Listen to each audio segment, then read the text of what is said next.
Good afternoon. I'm your host Deborah and welcome to our DFT Film Showcase. After 2 years of hard work in DFT, each student will finally go through their industry film project, student internship, and major project. Our students, with their production knowledge and skills sharpened, will return to give everything they've got to shoot one last short film, spanning from 15 to 25 minutes in length. What you're about to watch is the hard work of our Year 3 cohort that have not only won awards, but also bear testimony to the talent, hard work, and passion put in by the filmmaking teams.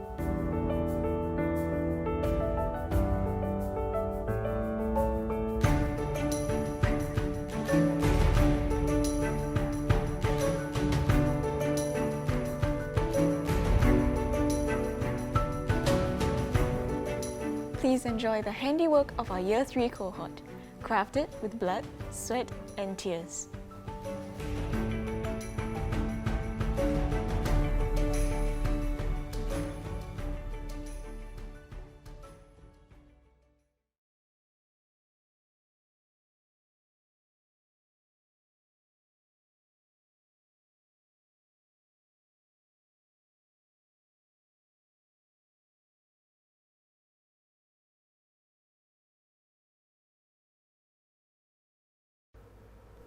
命名后必有故，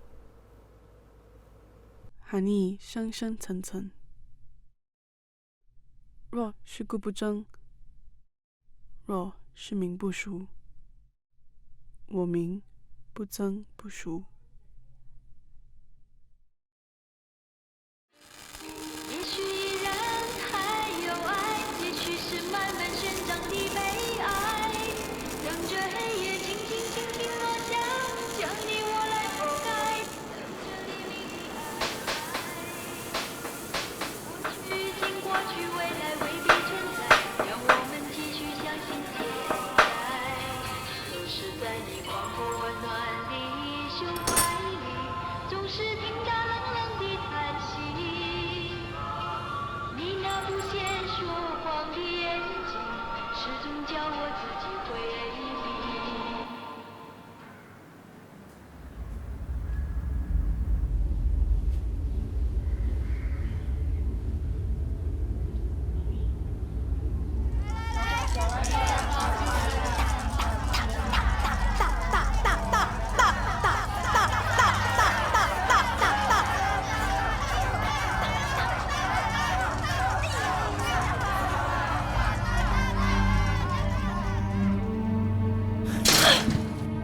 很会拖时间啊！欠钱还钱！对不起，再给我一点时间。你最好说到做到，任何之前的东西都可以。老婆，我回来了。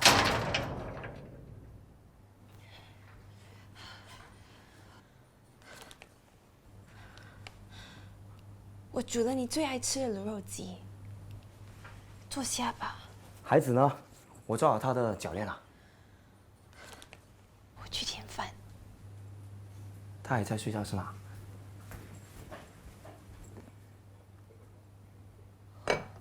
英，我们的孩子呢？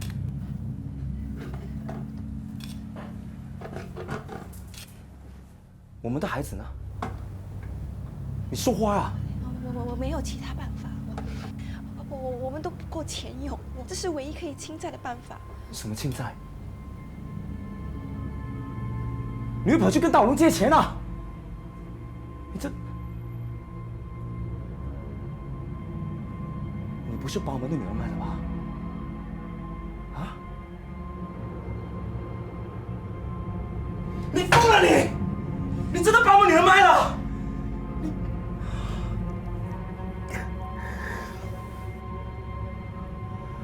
英，你欠多少次我帮你还多少次，现在你赌到连女儿都卖了，你真的无药可救你！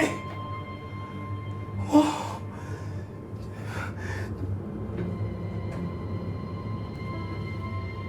欠多少钱？ 3000。3000。你去哪里？你去哪里？去赎回我们的女儿。3000块我要。是2万。什么？2万？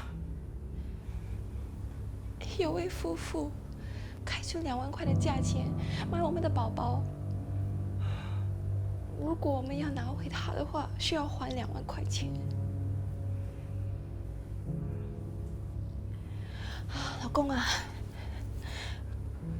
我们都不够钱养活我们2个，怎么养个宝宝呢？不如当我们有钱的时候，我们再生一个啊，是吗？你说的对，我养活不了我们2个。在做什么？不可以，不可以，不可以！不要，不要！走！不要！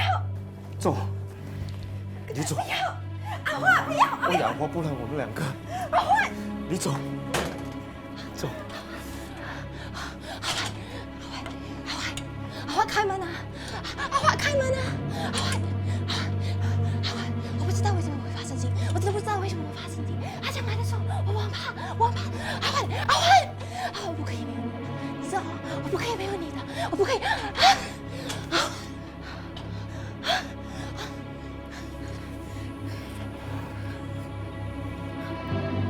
2万块，我一定会筹到的。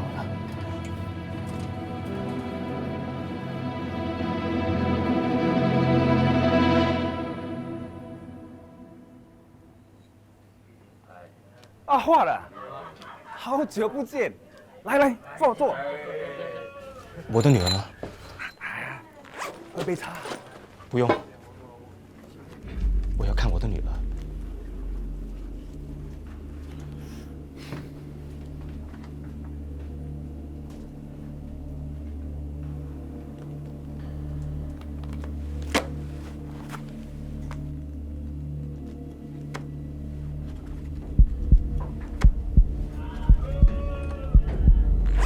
孩子，孩子，别紧张，我们来聊聊啊，啊！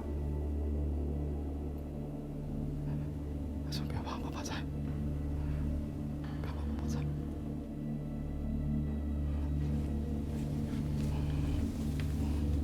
英，他的伤势还好吧？帮我道个歉。还差5000块。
Wat,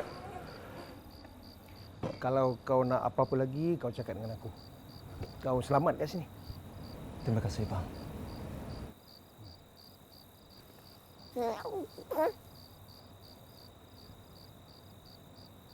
Ni, susu aku dah panaskan.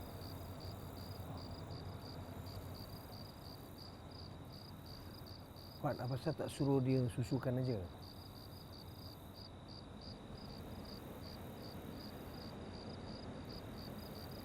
Dia penatlah. Okeylah. Kau orang rehat aja kat sini. Aku pergi office dulu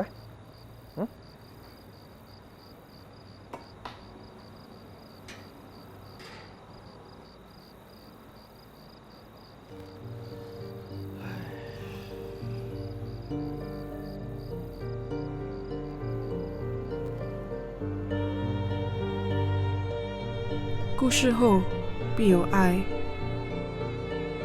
挣扎重重叠叠，父亲手上的皱纹，战绩来源我不晓，想尽办法喂饱妈，保护我，自愿自食骨头，乞讨长羹剩饭，他从不表露疲倦，不是希望，笑容常爆。我希望虽不失，但笑容难吃。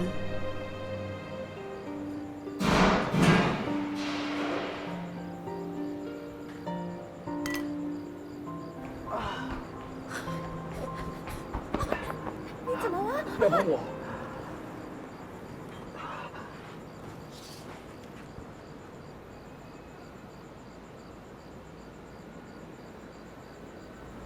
你可以不要看到我，就好像看到蟑螂一样讨厌吗？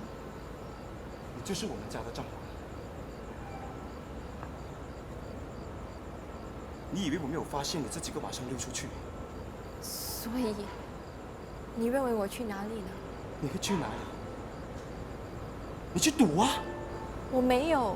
你不要再骗我了！这些年来，你满嘴都是谎言。你说不赌，结果跑去赌；你说没欠钱，结果没欠一大笔债。你死性不改你！你是我的老公，你知道为什么我开始赌吗？你有问过我吗？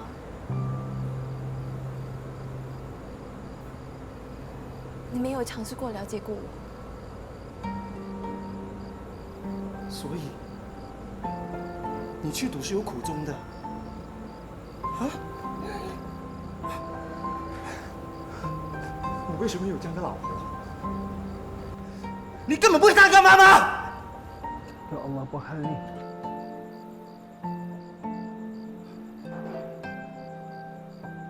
Ahwat,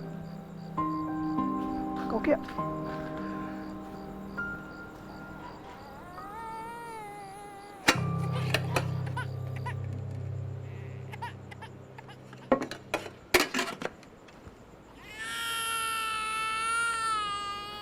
Ahwat, kenapa tak suruh Ying susukan bayi tu je?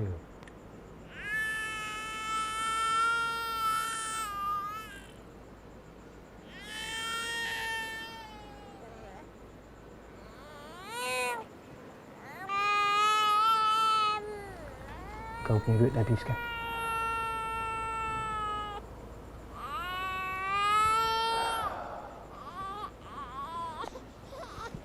Ni. Bismillah.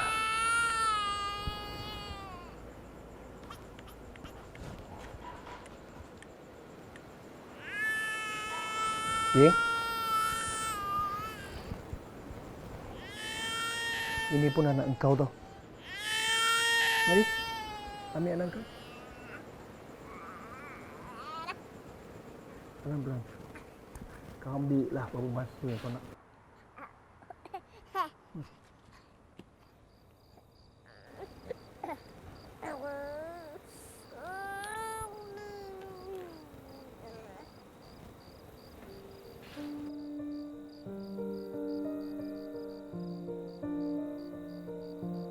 Fuad, sejak aku belakangan ini, ada tak kau tanya khabar Ying?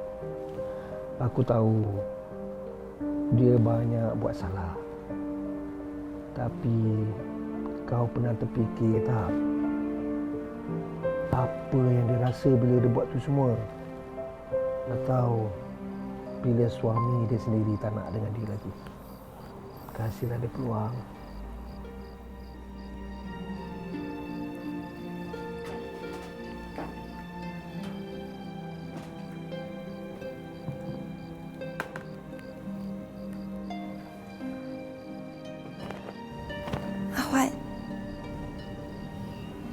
今晚你休息吧，让我照顾孩子。哦。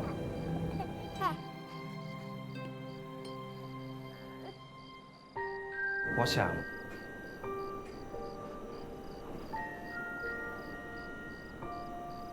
我们应该是时候帮孩子取个名字了。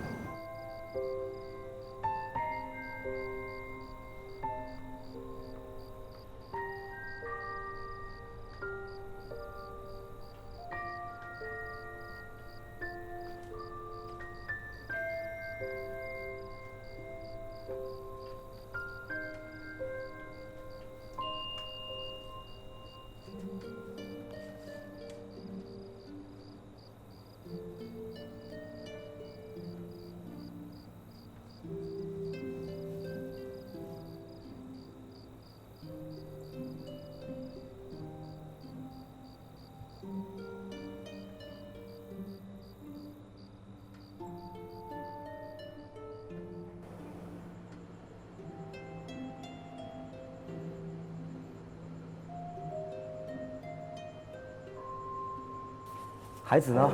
我做好他的酒店了。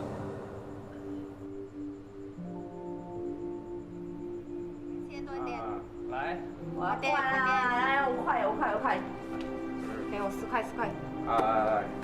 来，快点，来，哇哎呦，又来呀！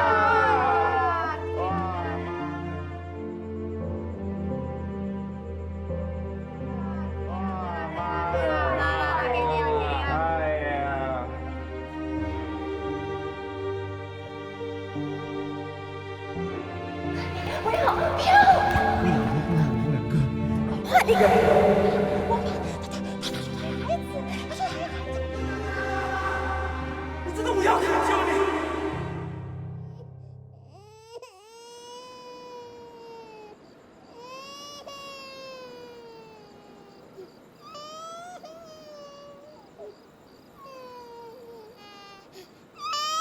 你看你到底做了什么？你不是说好照顾他吗？为什么你半夜还跑出去？他怎么了？他怎么了？我真的很笨，我为什么会相信你有那么一点点的改变？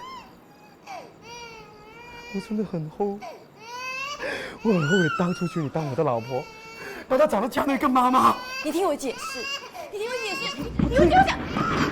大花，开喷，再赌有没有用？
去找 baby，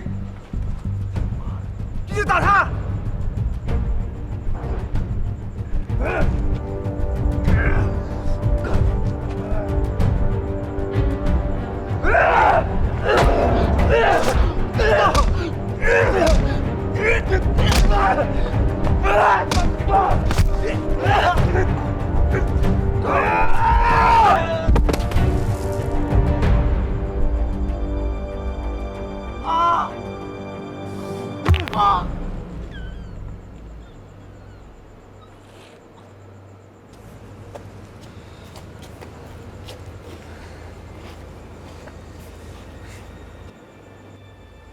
谢谢你的合作。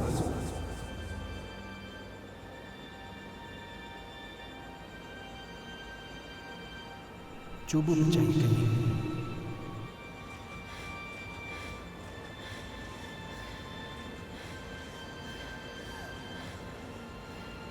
我有5000，包你好。我这里有5000块。父母手到安平，没料新加坡独立后，金融危机雪上加霜，路断人稀，公司倒闭，财源重重，如千万的人妇，父亲不弃不舍，埋头苦干。人虽简单，但领悟夫道妇道。母亲一开始误入歧途，惹上毒瘾，但终究有所开窍，恋上魔道，并求得赎款。命名后必有故，含义深深层层。若是故不真，若是名不熟，谢谢你守护着我们的女儿。对不起。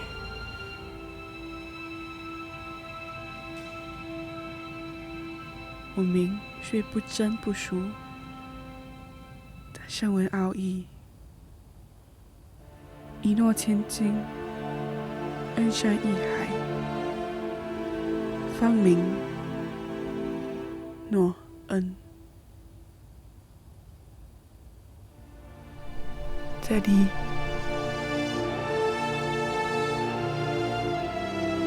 妈咪，谢谢你们。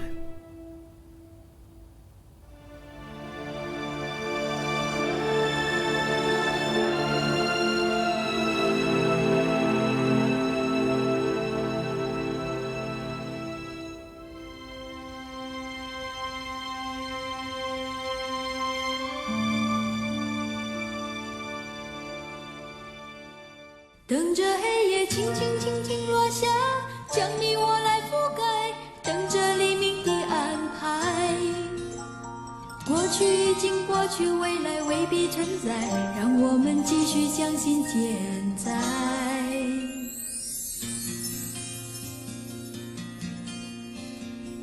对你从来不改变，千种柔情说着一种语言，昙花的笑颜，星光的乍现，是我羞涩散乱的思念。你也从来不改变，一种沉默说着千种亏欠，紧紧拥抱我，轻轻放开我，像放开无处安放的一卷。曾经我将无助的爱情紧紧枕在你的臂弯里，以为它将为我阻挡风雨，供我面对寂寞的潮汐。可是在你宽阔温暖的胸怀里，总是听到冷冷的叹息。你那不屑说谎的眼睛，始终叫我自己回避。也许已经不是爱，只是一种坚持的情怀。也许依然还有爱，也许是慢慢生长的悲哀。等着黑夜轻轻轻轻落下。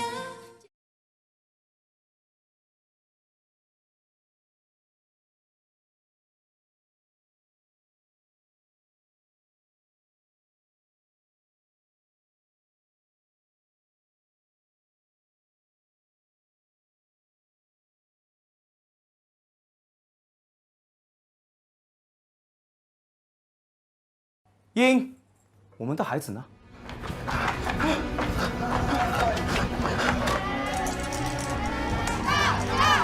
这是唯一可以侵占的办法。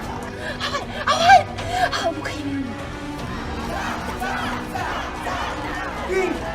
欠多少次我帮你还多少次，现在连赌单连女儿都卖了，我真的无药可救你。孩子，我们来聊聊。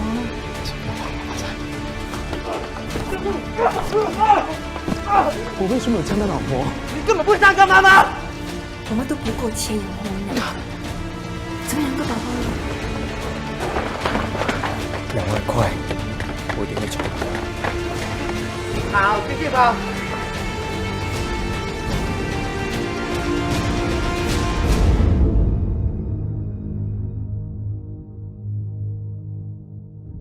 This story was inspired by a story I heard. Yeah, so it's about a father who had to buy back his daughter. After buying back his daughter, getting back the daughter, right, he was still gracious enough to went out to look for the wife to take care of the family because he believed like the family is not complete without the mother lah. So when I heard this story, I was like deeply moved by his intentions and decided to pitch it to the lecturers. The difficulties that I experienced with the story is that, first of all, the era. I'm not born in the era. So coming up with relevant plot points in the era was difficult and it requires a lot of researching. A lot of research went into finding the exact things that we needed for our shoot. The most difficult prop that we had to find was the payment voucher. We didn't know exactly how a payment voucher would look like in the 80s, so we had to actually ask people who loaned from the loan sharks and from their previous experiences what did they get. And actually the payment voucher is not supposed to be red, but because Eng Huat's house was very dull and of neutral colour, so we had to get something that stood out, thus the red colour. The most difficult location that I had to find was the house. This whole story is set in 1980s, so I had to call HDB to ask like, oh, so which are the houses that are not renovated, which areas that we have to find. We even went to the extent of like giving out flyers and go door to door knocking from like east to west of Singapore. So we came across this house in Redhill that's very suitable. We went ahead with the owner and he's very open about it, but however like he backed out like 2 weeks before our shoot, which caused quite a panic to me. So thankfully through connection I got a house at Circuit Road. So basically we tried to colour code each of our characters. Like for example, Asyang was more of the reds and Ying was more of the greens, which represent that she's money-minded.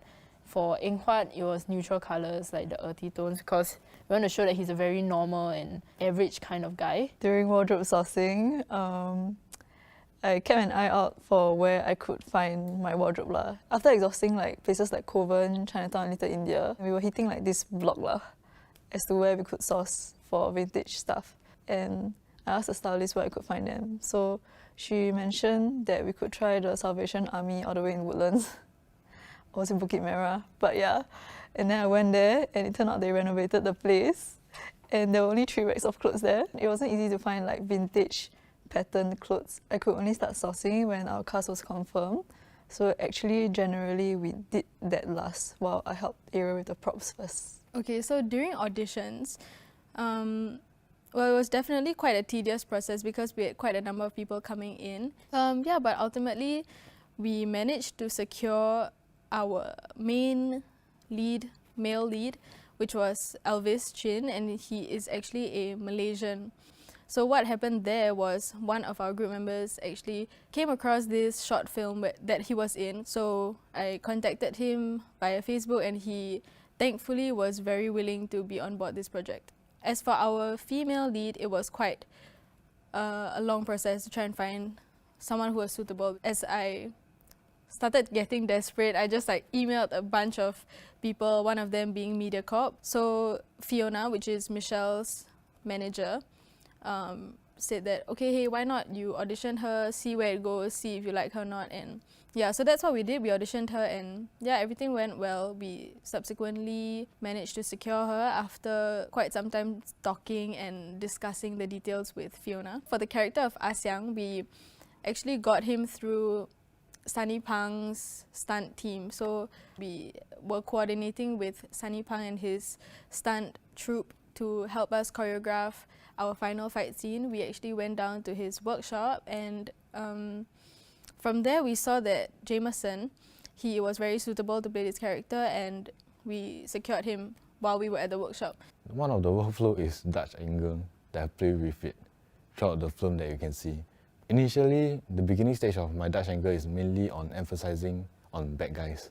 Dutch tilted, so they are tilted, you get what I mean? Subsequently, throughout the 10 days overnight shoot, it began very often, Dutch left, Dutch right, Dutch left, Dutch right. It's just to create the frame, like to frame up nicely, because sometimes it feels like straight shot is too straight and doesn't have any emotion. During the production itself, I think for me especially, I think which was the most difficult was the alley scene, because we had two situations that are happening in that scene lah.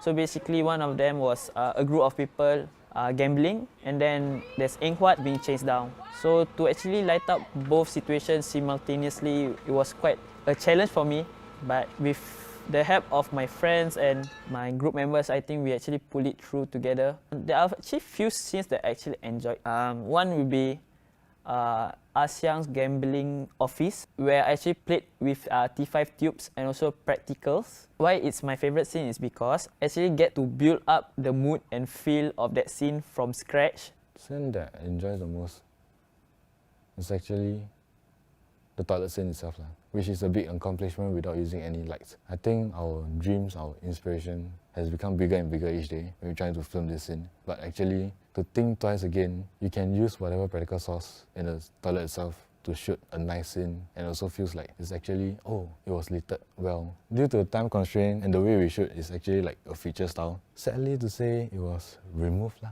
During production, there are some exciting incidents that we went through together. Like all of us have to endure 10 days of overnight shoot. So in order for us not to sleep on set, we make fun of each other.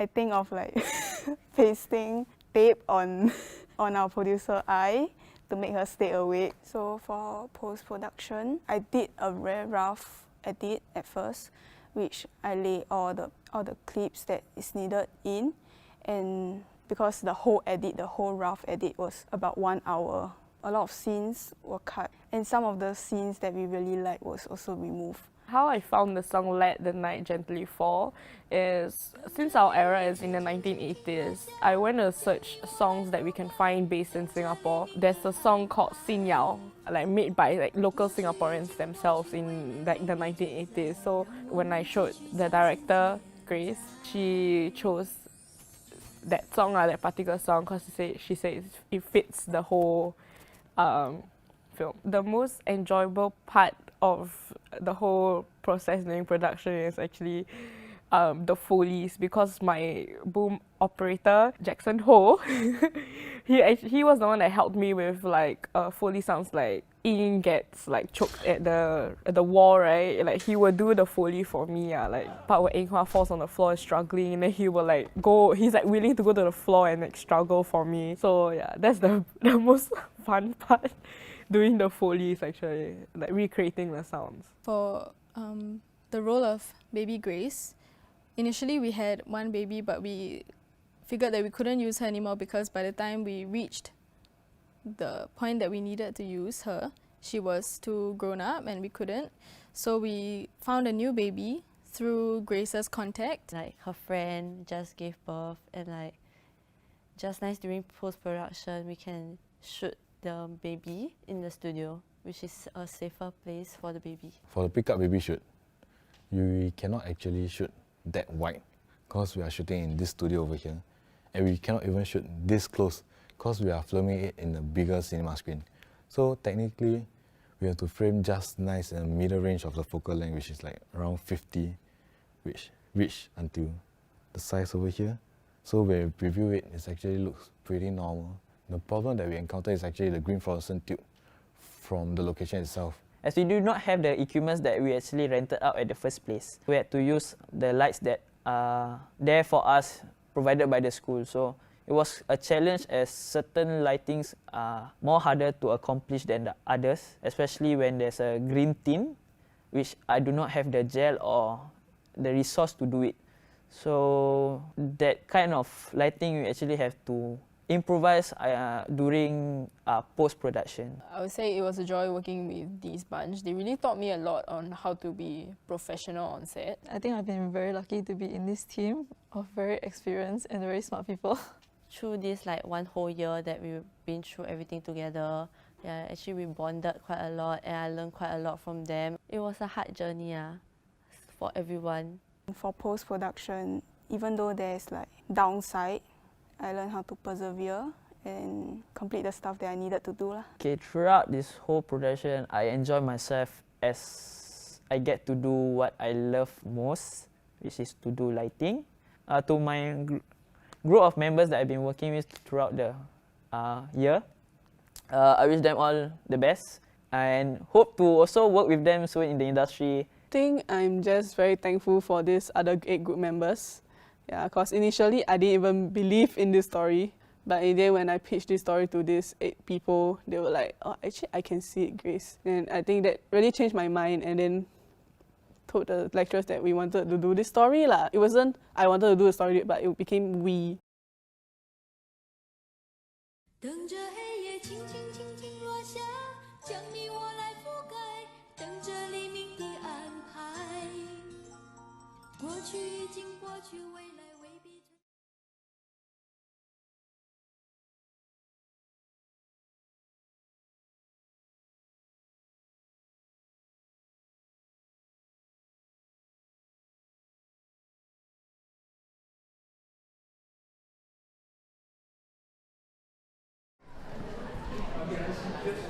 Alright class, I know A-levels is around the corner, but don't worry, I'll be here with you every step of the way. And booking for consultations starts this Friday. For now, please make sure to check through your papers.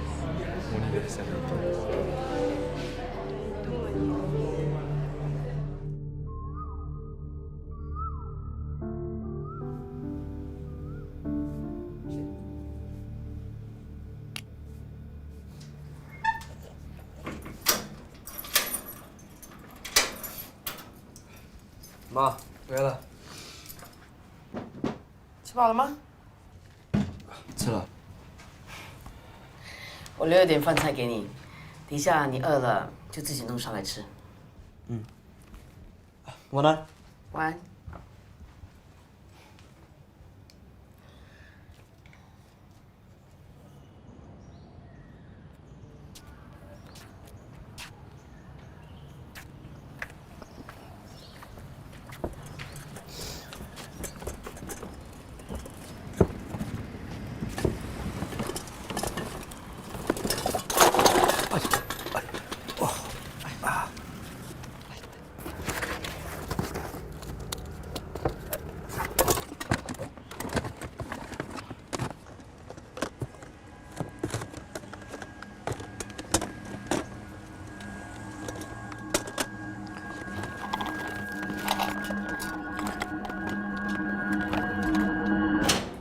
放这里就可以了。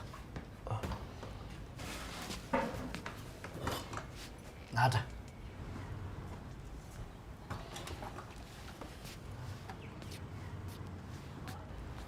进来吧。哇 ，Uncle， 我好像没看过你的店呢。我的店在这里已经很久了。 只是你以前没有注意到罢了。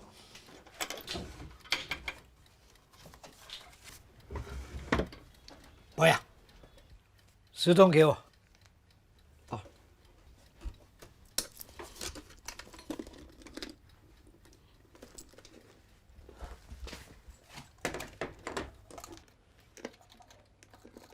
你在哪间学校读书啊 ？Horizon JC。是吗？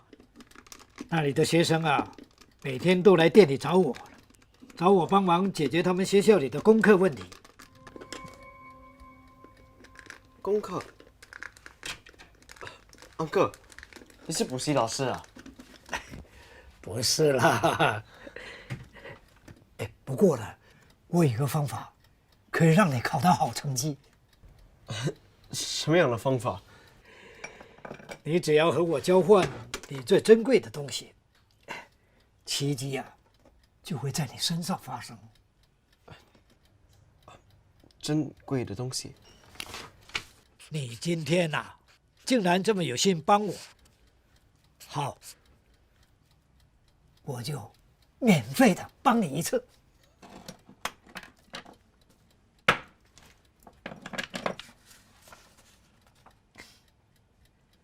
那。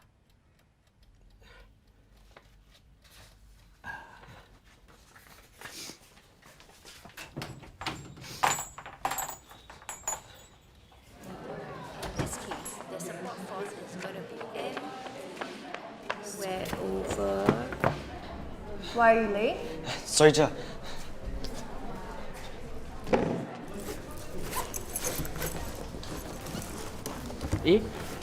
Not bad, huh? What kind of new study trick you found? Okay, please do your corrections based on this example. If you have any questions, I will come to you.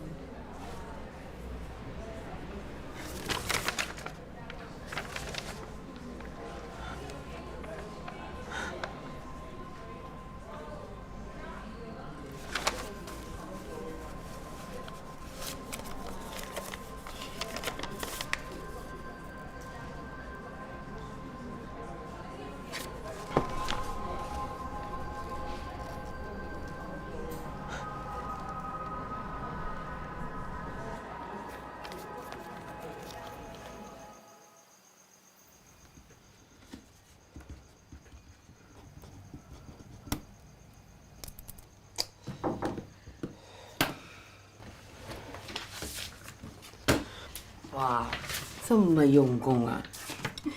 年底 A level 一定拿满分咯。妈，杰西不像中学那么容易考到满分的。我知道啦，不要温习的太晚啊，对身体不好，早点睡。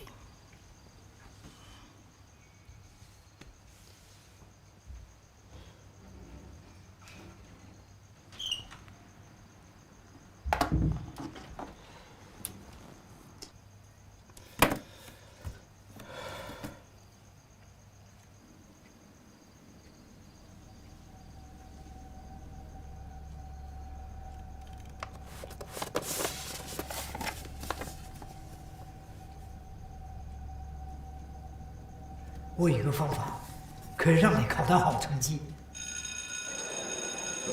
Class, remember there are more tests next week. And don't forget that A level is only in 62 days.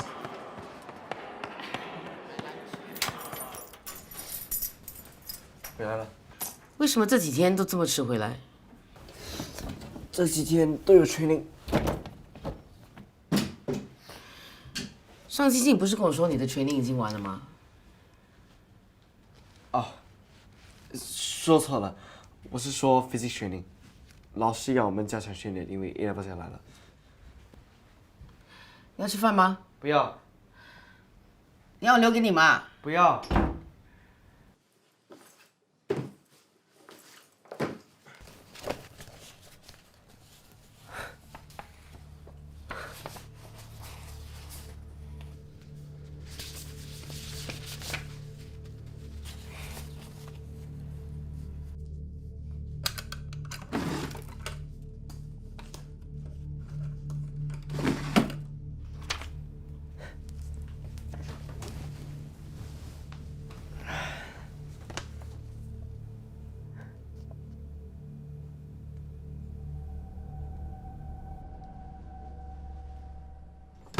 Uncle， 你能给我 A 吗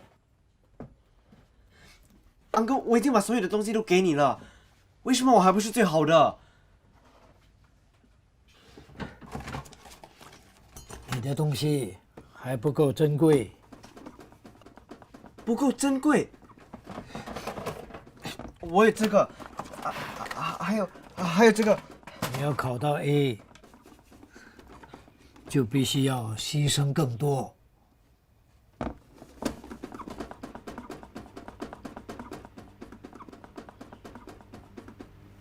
那我还能给你什么？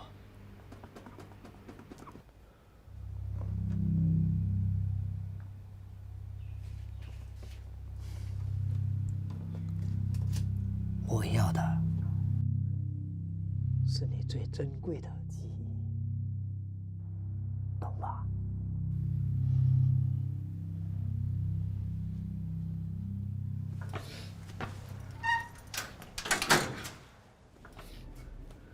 不是叫你早点回来吃饭哦，生日都不提早回来，过来吃。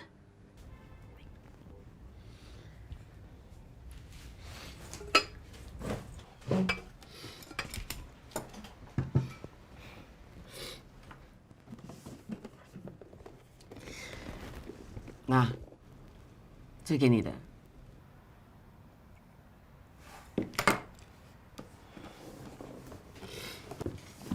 这是什么？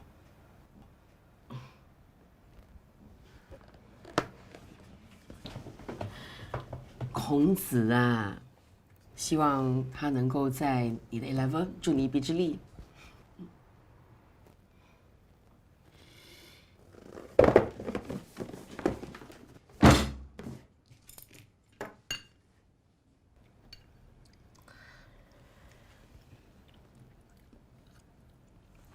今天学校怎么样？还好。最近功课还好吧？还好。跟得上同学啊。妈，你可以不要再问了吗？我一整天在学校读书，回家就想好好的休息，难道就不行吗？我只是关心你而已嘛。关心我？你连我喜欢什么不喜欢什么都不知道，这应该才算是关心我。你每天早出晚归。连坐下来跟我吃顿饭的时间都没有，我怎么了解你？因为我在学校很忙。难道你看不出我已经很努力了吗？我知道你很努力啊，但是你要去哪里？你管我去哪里？你什么都不懂，你只懂了逼我考到 A。你不知道这些很难考到 A 了吗？我几时逼你了？我要你考到 A 也是为了你好，因为我知道你能够做到啊。妈。我不是你的学生，是你的儿子。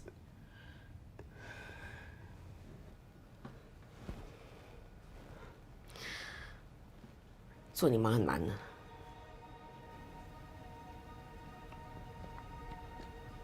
那我宁愿你不是我妈。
Uncle。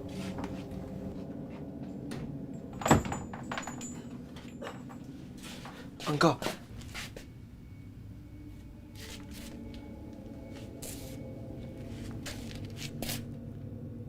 你终于想通了，进来吧。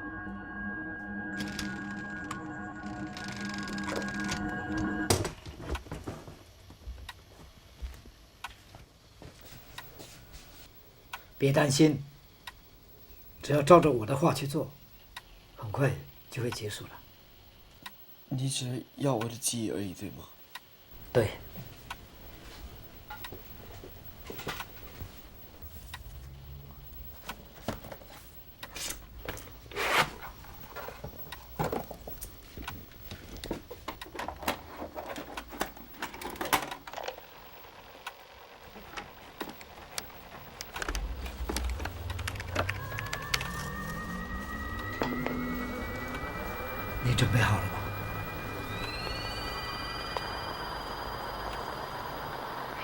birthday to you.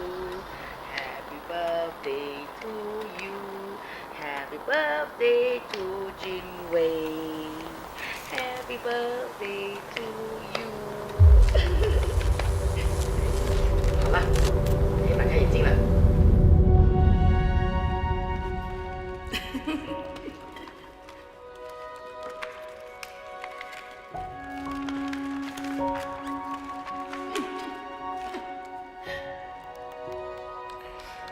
妈，我长大以后一定要买一间大房子给你。我不需要什么大房子，只要你好好的用功读书，我就很开心了。不过呢，如果你可以买一间小一点的给我，也可以啦，好不好？好不好？白日依山尽，黄河入海流。欲穷千里目，更上一层楼。我跟你讲过多少次了，叫你不要乱跑。哟。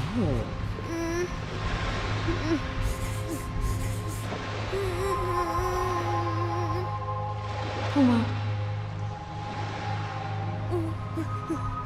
你要坚强一点，不要哭了，懂吗？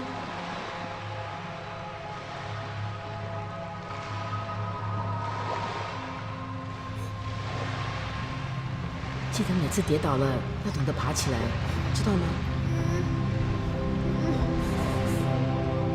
不准碰你记忆里的人，不然你的大脑会损伤的。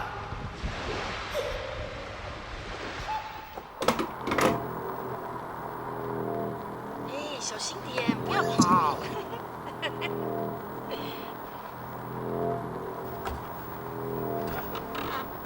我一直是想好好的学习的，但就不行了。我只是关心你而已嘛。关心我？你连我喜欢什么不喜欢什么都不知道，只应该才说是关心我。我要你考好，也是为了你好，因为我知道你能够做到啊。我不是你的学生，是你的儿子。做你妈很难。那我宁愿你不是我妈。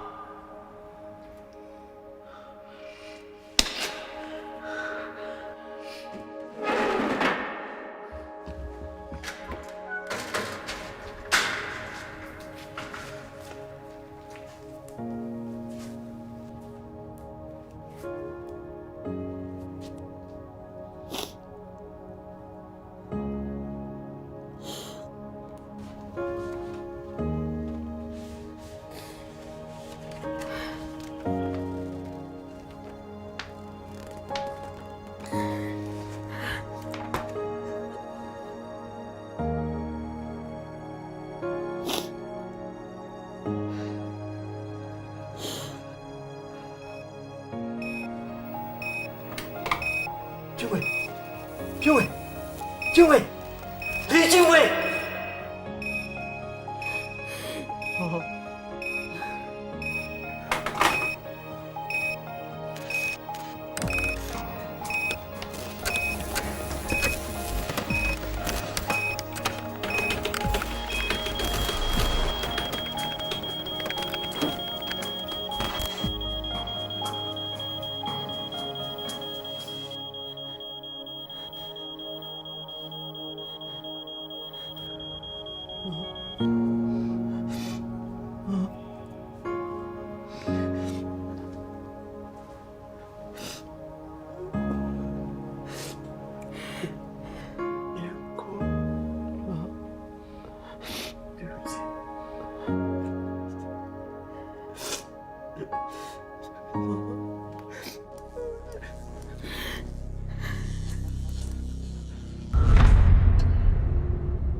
妈，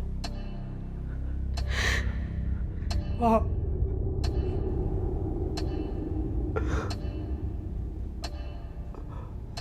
公，老公放我出去。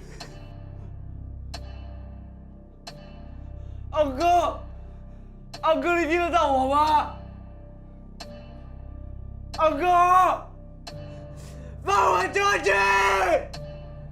站起来再说吧。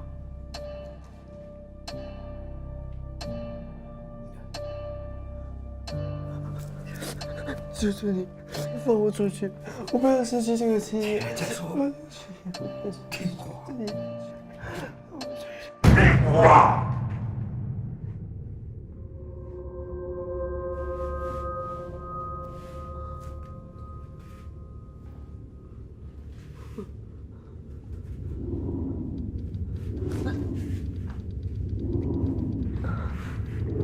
我只是要最珍贵的记忆，就是要它。妈，我长大以后一定要买一间大房子给你。来，我们再来一次 ，OK？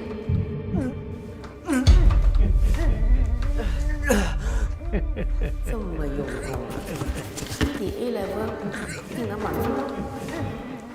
你不知道今天有好多亿的吗？我是你的学生，是你的儿子。看看你妈有多开心呐！哼，看看你做的妈妈可怜呐，只会依靠着你妈。妈，你可以不要跟我再努力好吗？也都永远不会考得最好的。你要坚强一点，不要哭了，懂吗？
我再也不需要你妈，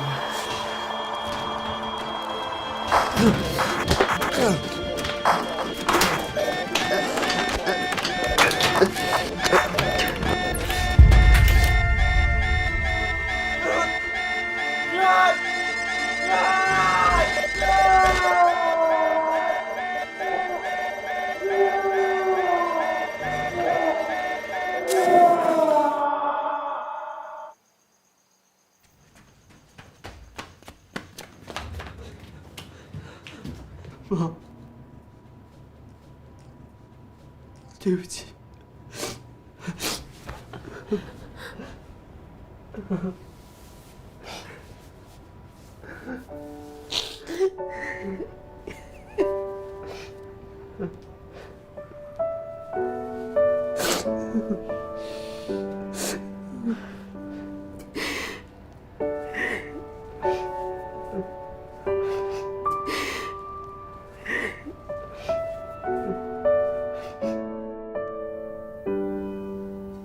You may begin.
妈，这是我的成绩，你满意吗？你自己呢？你自己满意吗？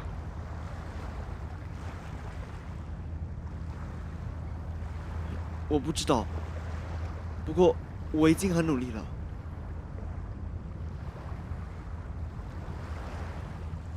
你尽力了，你应该为自己感到开心才对啊。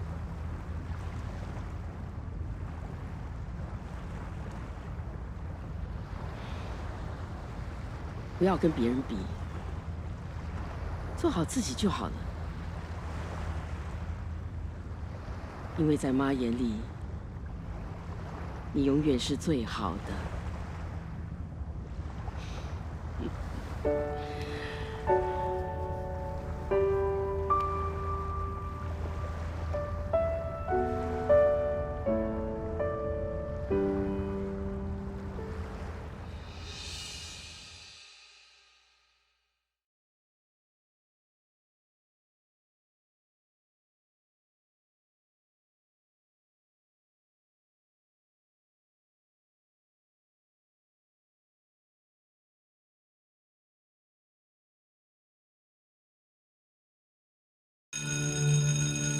Alright, class. I know A levels is around the corner.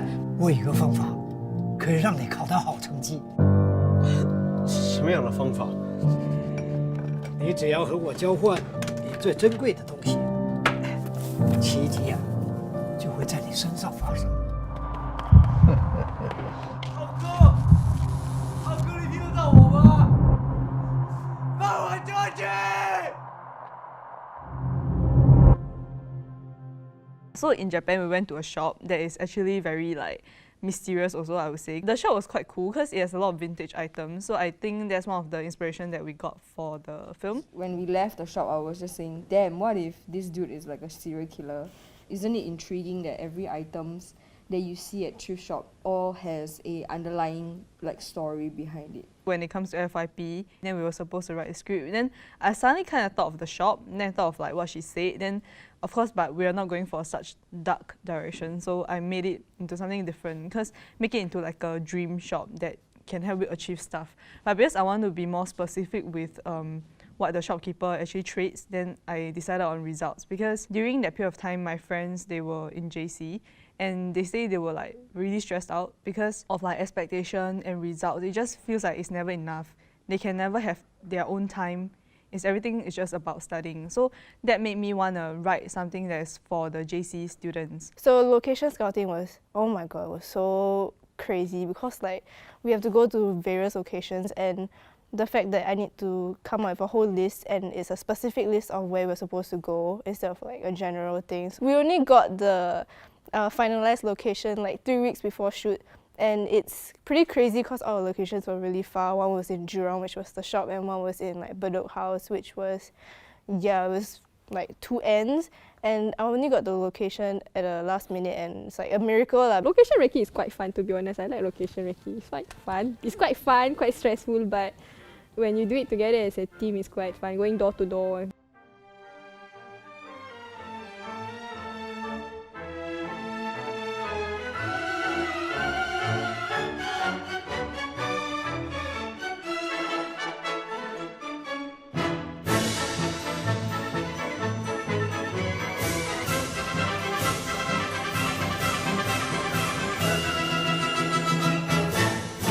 The thrift shop is like something that is definitely not done before. Like we could find references in real life or in movies, but it's definitely uniquely Singaporean and unique to the film. We have created a concept of the shop, which is like a thrift shop, also have full of unique stuffs and vintage stuff. So we have went around the whole Singapore to find a similar shop, and we have went to several locations such as Hock Siang Furniture, and then we went to Bukit Timah, the whole stretch of vintage shop. I went to almost all the Converters branches in Singapore, so you can hit me up on what place has what. There was this one carouseller who had an open house for their vintage items.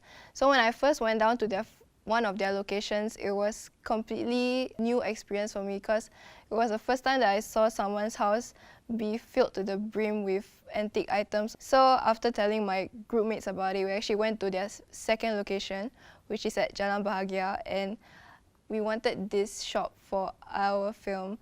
But in the end, we couldn't get it because of constraints. Casting was equally as crazy because we had to find like so many different actors and we have to audition like a lot. We got some help from Hello Group as well, which is like Mardina's intern company. So they eased my difficulties by giving me like more talents. The people who got to audition, we get to see different kind of people and how they act and their personality. After we secured them, it was like this rock has been like shifted out of the way. Felt so light after that.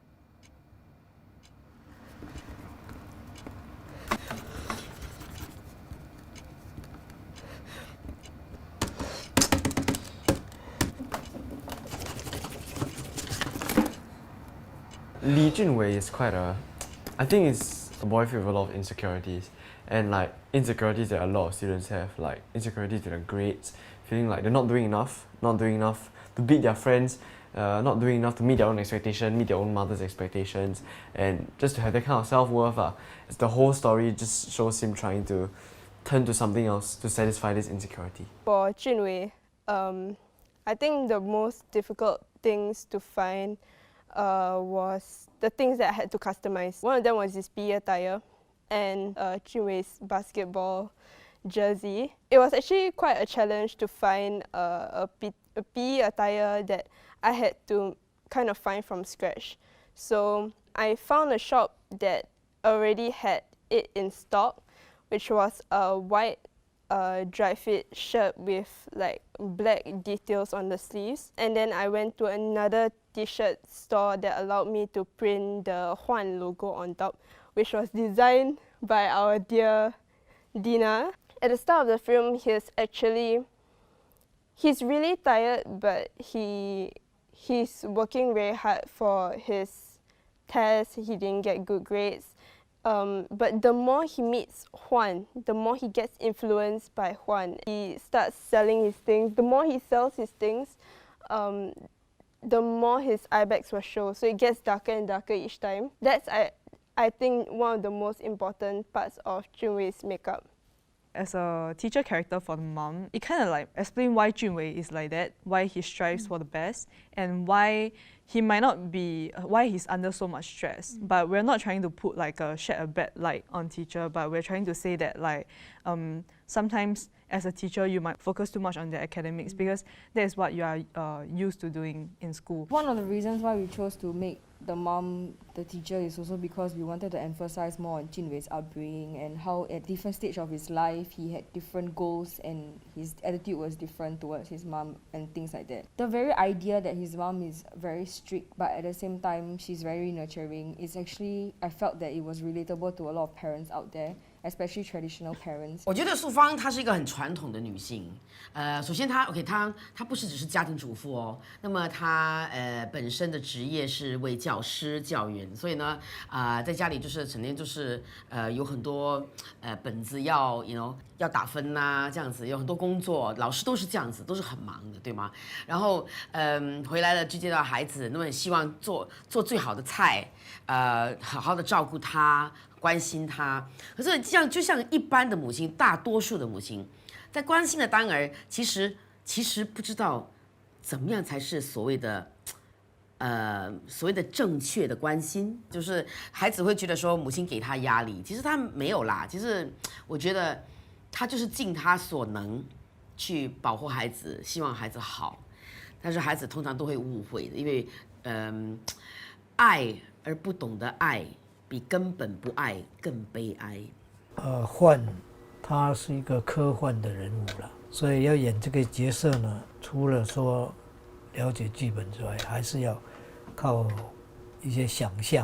为什么他能活到这么久？他的目的就是要吸取那些年轻人的记忆。So Huan is one of the major characters in the film where we really didn't know who and what he was at first. It was a character that we had to develop on as the story and the scripts progressed. And eventually we got like a very interesting Karanguni type uncle, but the major pieces of his wardrobe were unusual, or they were very interesting, or at least eye-grabbing. Magical realism is a genre that uses like the fantasy aspect to bring out, like for example, like social issues, which applies to our film, like bring out the pressure that Singaporean students feel from exams lah. But I wanted to focus more on the drama aspect lah. And I also feel like this film needed a lot of handheld camera to really show like the relationship between the audience and the character Jin Wei lah. So like a lot of times when he's frustrated, I'll be handheld. And then also quite a lot of times when he's like in the fantasy world, he's handheld also lah, to either give like nostalgic feeling or to show the audience that something is going wrong. Then for lighting, I would say like the green lighting is actually inspired by the Adam, the NTU film, because I saw one screenshot.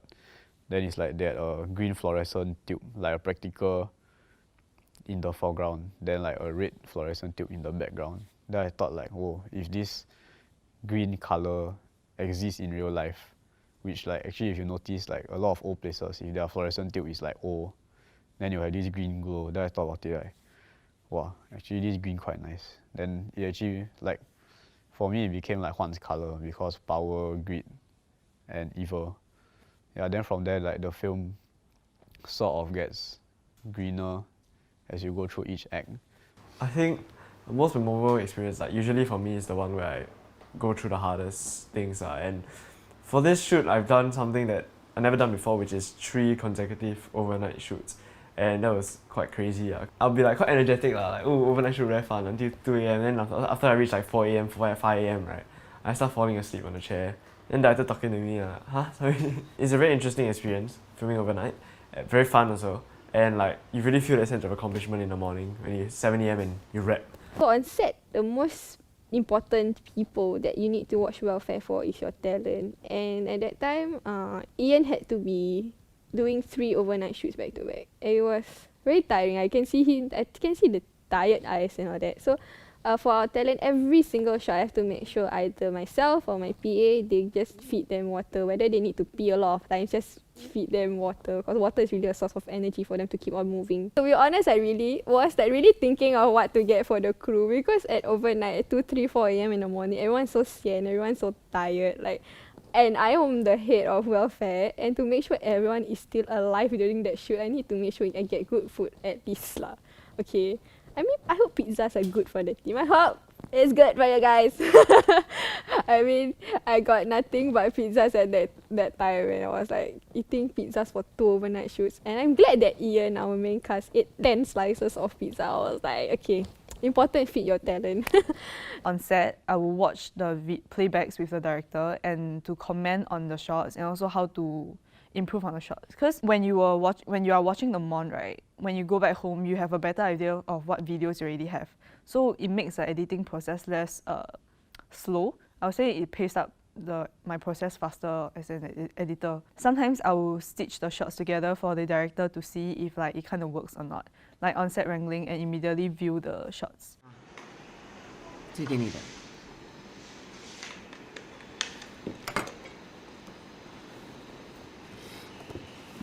这是什么？ What's this? I want you to score well, so I got you this. 孔子啊，希望他能够在你的 A-level 助你一臂之力。 First of all, if you guys are wondering where did the Confucius statue situation come from, Oh yeah. we're just gonna get you to talk a little bit more. Yeah, about so it.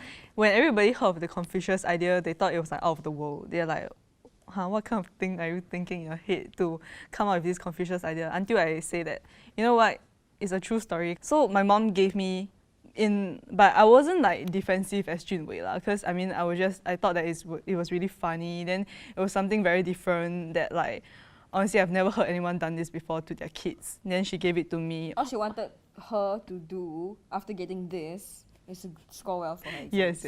So Yeah. that inspired that part of the film. But because our main character Junwei, right, very passive aggressive and then very doubtful also. So he took it the wrong way. I'm not talking about you. So when it came to building the shop in our Huan shop, there's actually one section which Eva mostly arranged. We have wooden shelves, we have like more than 20 practical lights in the room and full of unique props. Like, I think all the pawn shop scenes are nice, like really just because they are lit by practicals. I mean, I have a good camera with very high dynamic range, so exposure isn't a problem. But I really like when I have a light that is just placed there, and when the talent walks around the space, like giving their performance, like the light interacts with them. I don't need to purposely light for them.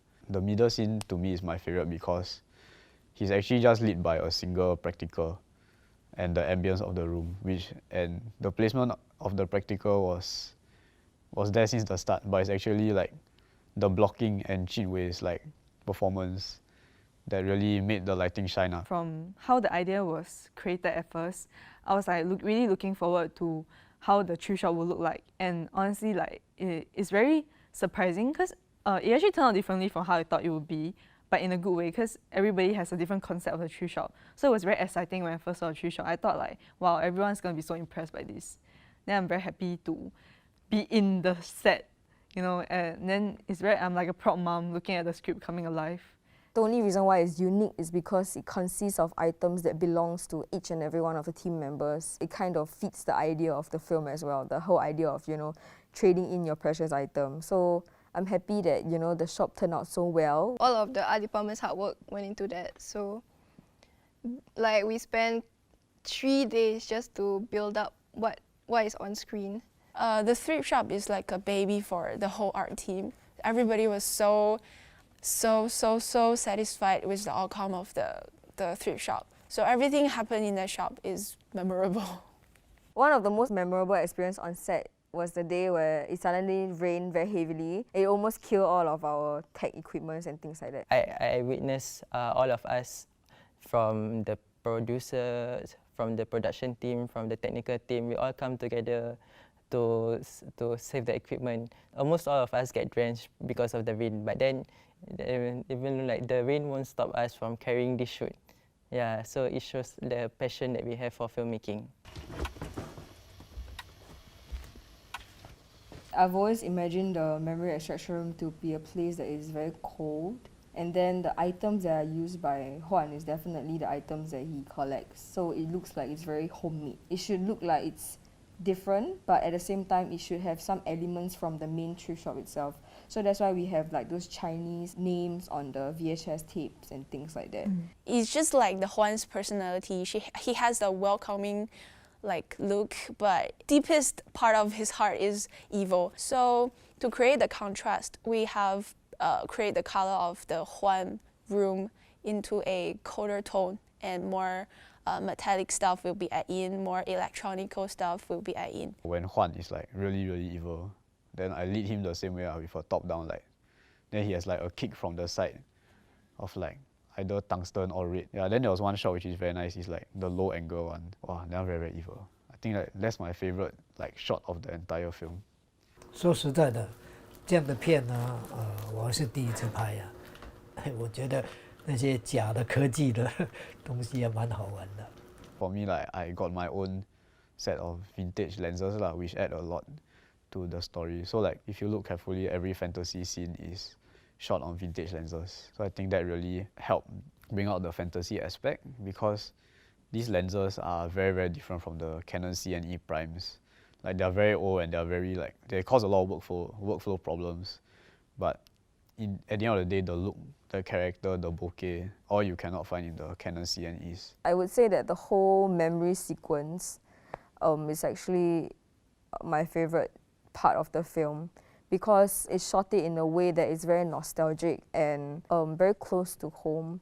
And it's also a segment in the film where you truly see the tender side of both the characters, where you truly empathize with them. 我最喜欢的其实是最后一场戏，就是那个和解了之后在海边拍的那场戏。那场戏没有什么话的，就是默默无语这样。可是那个尽在不言中，那个诗感非常的重，所以呢觉得很有意思。Rough cuts initially, my first cut was 42 minutes. We actually managed to like change up the scene a bit by taking off from the script. It's like by removing some parts from the script and stitching it back together. So it really involves a lot of creativity and like flexibility on doing like stuff like this. But the director is also beside me to advise me on how to rearrange the scenes.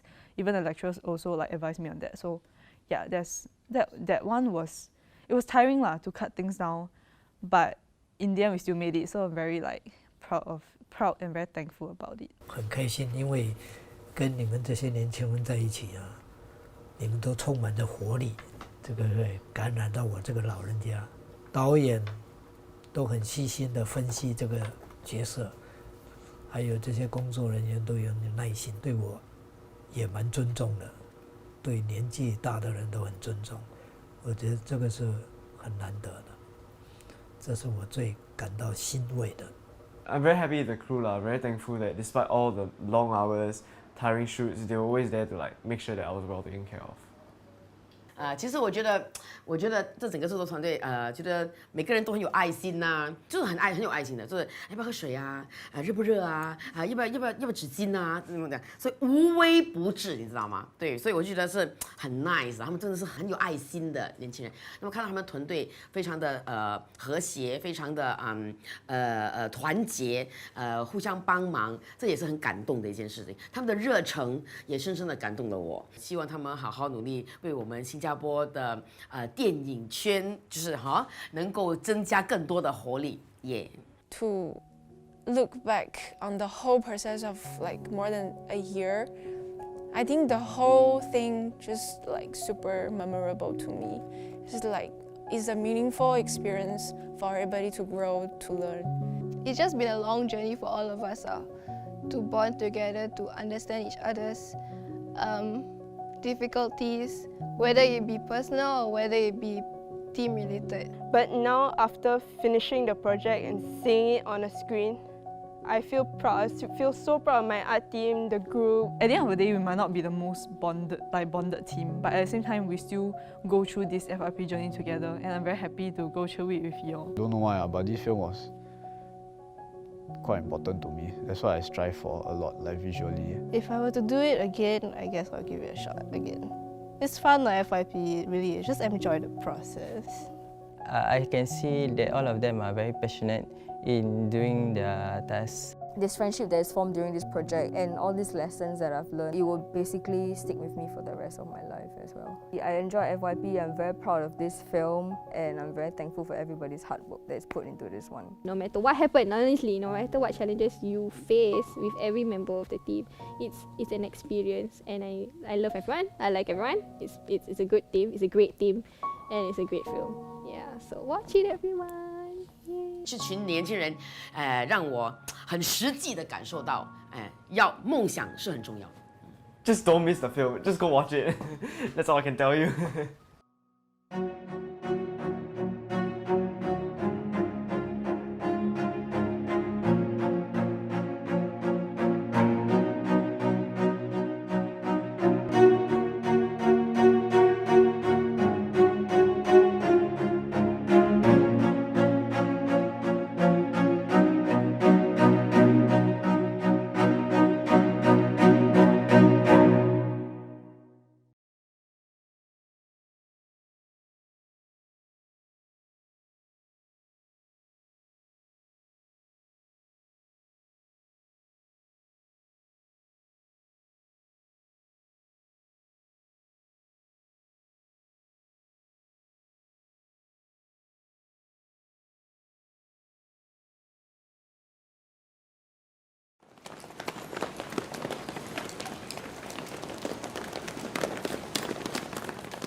All of you did very well for yesterday's spelling test.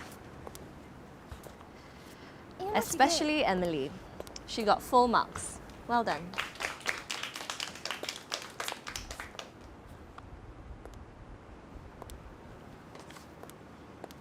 又是 full marks！ 哇，你的 book 到底是 spelling book 还是 sticker book？ 哦吼 ，someone is late again. Sorry, Miss Lim. Go. Damn smelly. Wow. Disgusting. Class, I hope all of you can learn from Emily. Especially Haziq. Haziq. This is already your third time getting a 0.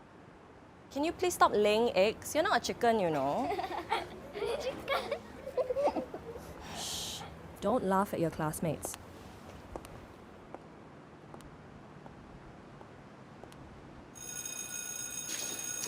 Wait, class, before you all go, let me just announce the pairing for the project.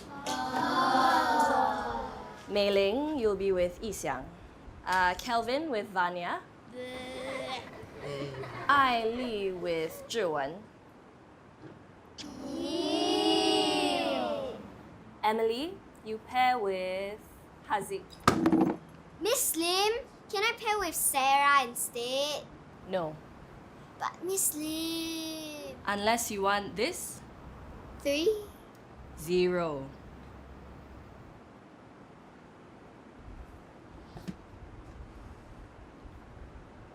我曾经以为那是校园生活中最倒霉的一天，可谁又曾意料到那会是改变我人生的一天？当时的我心里只有一个念头：把他赶走。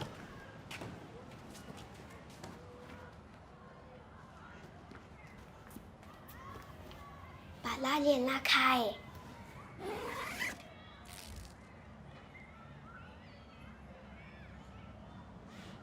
你要做什么？噔噔噔噔噔噔噔噔。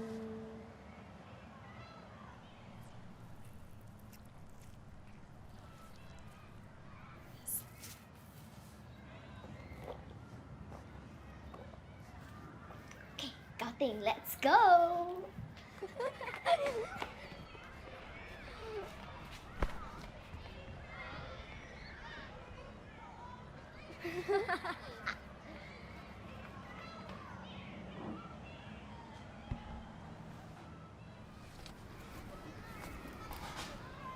噔噔噔噔。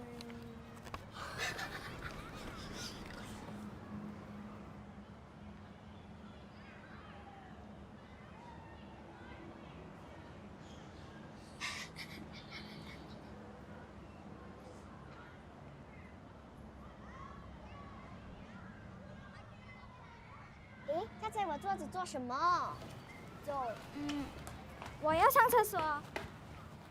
Oi! What are you doing? I thought this was your egg. It's not my egg, it's your egg. Why would I have an egg? Because it popped out of your spelling test. You got 0. Oh, I see. Thank you for your egg. You. Welcome. If you're not happy with me, then just tell teacher. Tell her you want to change partner. I will understand. Alright, class, I want you all to take out your dictionaries and find out the meanings of these words. I expect all of you to have brought your dictionaries today because I reminded you yesterday.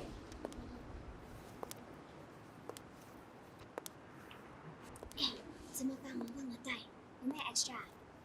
没有嘞，我只有一个。可以借给我吗？等一下我会被老师 punish。 If you didn't bring your dictionary, stand up now before I find out.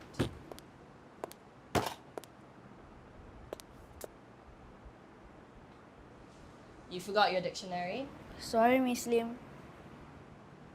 Well, look at Emily. You should always follow her example. She never forgets. Right, Emily? Right. Stand outside until my lesson ends. And see me after school. Yes, Miss Lim. Okay, come. Back to this. What's the definition of the word? Bye, Emily， 我先走了。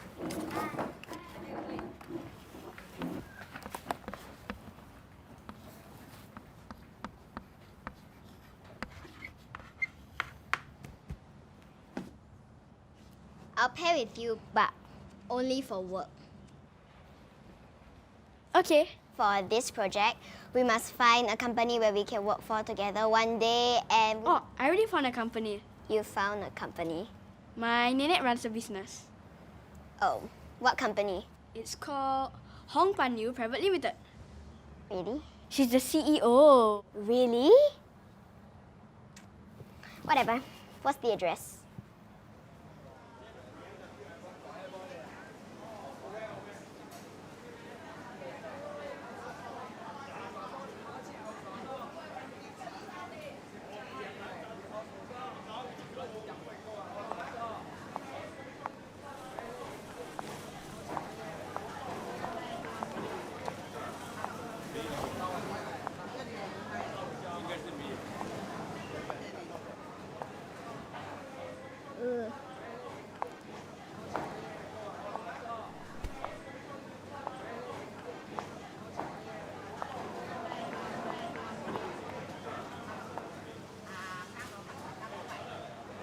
Oi!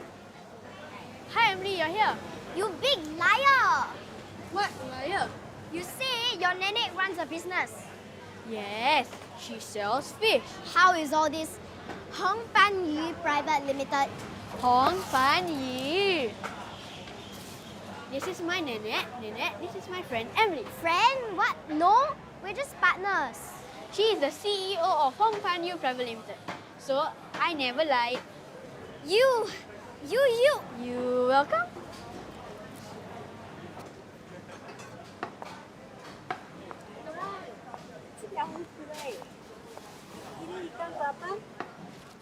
Auntie 啊，我会晓福建，我哋安尼好事，把心你哥哥就好。你拜过来。Manakam Ishagum. Manakam. Marum pada grupa min banggu kira-kira. எனக்கு ஊடாங்க எனக்கு வந்து ஃப்ரெஷ்ஷாக இருக்கா Amam. 哦，我很聪明哦。没有啦，习惯了。来，选 you 来，这么新鲜，ikan ini semua sangat segar. What? I didn't know you could speak so many different languages. Which tuition center do you attend? Which tuition? Oh, I've been helping my nenek since I was 5. Then why do you always get 0 for your English spelling test? Did you heard any of the aunties speaking English just now? No. 竟然你那么 smart，不然我们从现在就讲华语咯。来啦，谁怕谁？那给你，开工吧。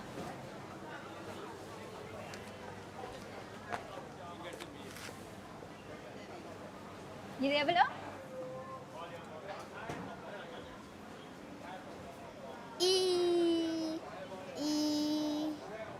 Lipan, ini gugur. Hah?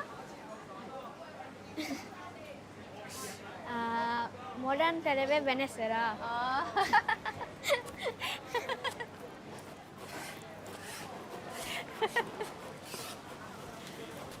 我们当时做了一笔交易，你教我 Tamil， 我教你 English。 Spell hippopotamus. H I P P O P E P O 是 hippopotamus， 不是 hippopotamus。啊 ，OK。T A M U S H I P P O T A M U S。哎，拿来给我。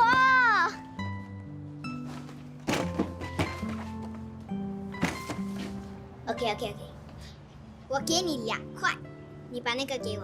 不要，我不要。现在拿给我。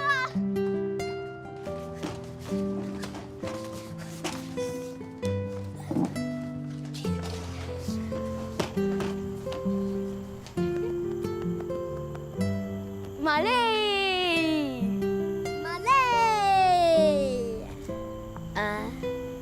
这是什么意思啊 ？Mountain 山。哈，这是 mountain 咩？ I think so. 哈 ？But I don't think 是 mountain 哎。哎，你去哪里 ？Far away. Far away. HAZIQ。哎，日期，今天是10月8号。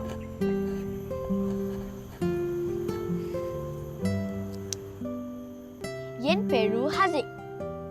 Yen Peru Haziq. Emily. Oh, Yen Peru Emily. Nambar Kala Iru Kalam. Nanbakala Iru Kalam. Nanbakala Iru Kalam. Yenike Unai Pedikum. Huh? Ayah, just repeat. 哎呀，算了啦，不要学了。哎。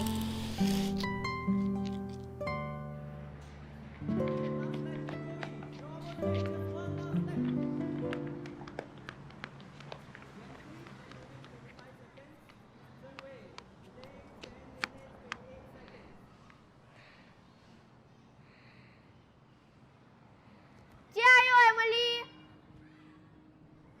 ，Emily！Come on， 不要停，继续跑，你可以的 ，Emily，加油加油，不要放弃 ，Go Emily Go！Go Emily Go！Emily！Oops！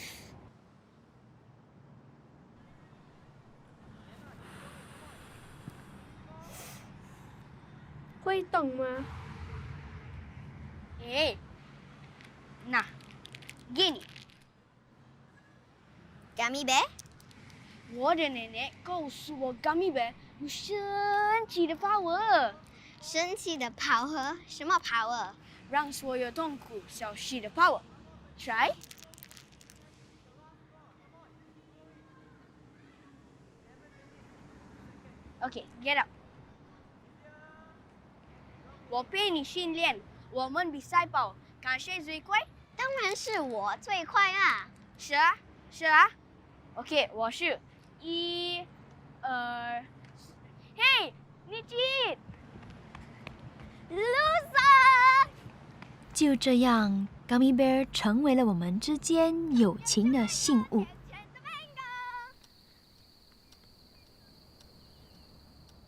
Your school ends so late today?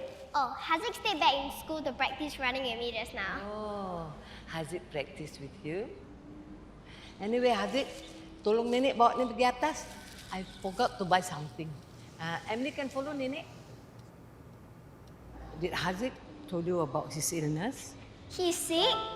That is why he cannot run too much, cannot do exercise too much. Do not let Haziq know. It's between us. Okay, Nenek, I promise.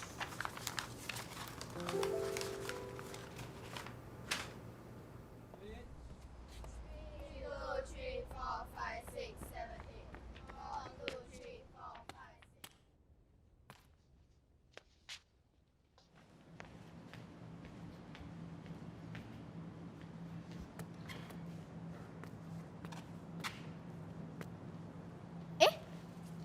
原来你躲在这里，为什么没有继续训练？走，我陪你训练。不要。为什么？不想跑。你的不是 loser， 你是 winner。winner 不可以休息。不要。你的比赛要到了，不练习就来不及了。哎，你还好吗？不要笑我。我没事，只是说我没睡好。骗人！你的奶奶已经告诉我了。你看你的身体那么 weak， 还一直叫我跑。你说我是你的 best friend， 是要你这种一直骗人的 best friend。走开，我不要看到你了。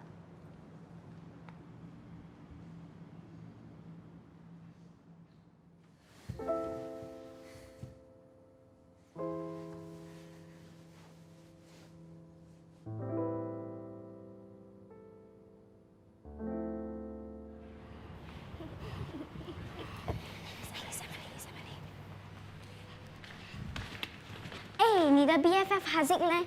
你们不是每天都 glue 在一起的咩？他今天没来，你不懂啊？懂什么？他生病进了医院。我懂你为什么没有去看他。如果我是你的话，每天看见那个脏脏臭臭的他，都会嫌啦，对不对？你看今天他没来，班里的空气不知道有多 fresh。哎呀，他还是别回来上课最好。不准说我好朋友坏话。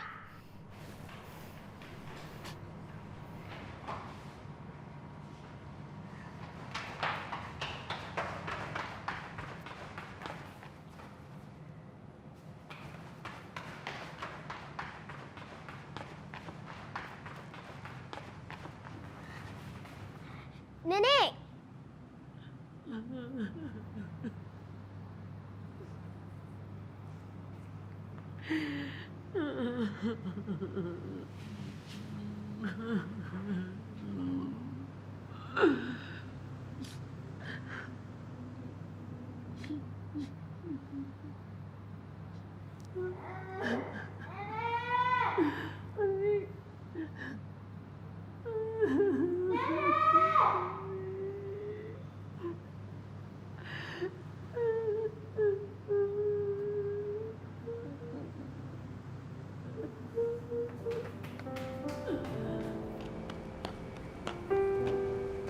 Gummy bear？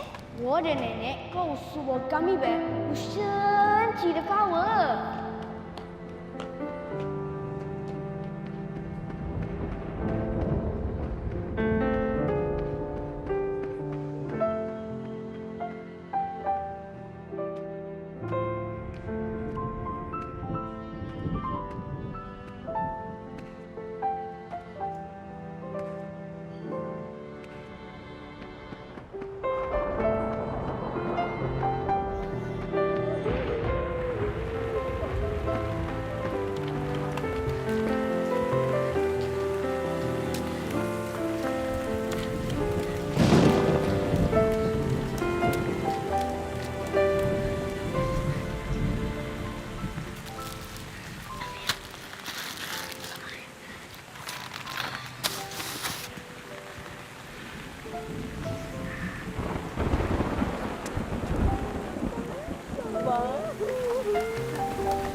起来 ！Only loser stays on the ground.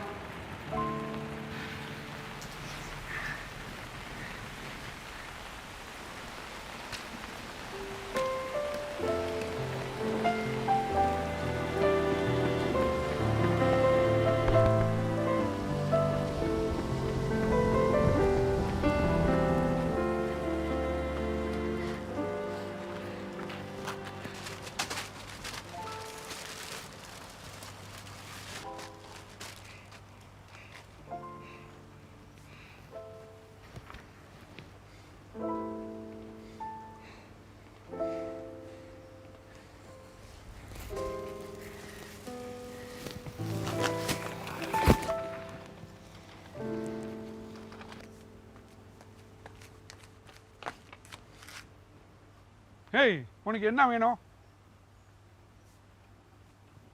Hey, உனக்கு என்ன வேணும்? சொல்லு, நான் உனக்கு உதவி செய்றேன். சொல்லு.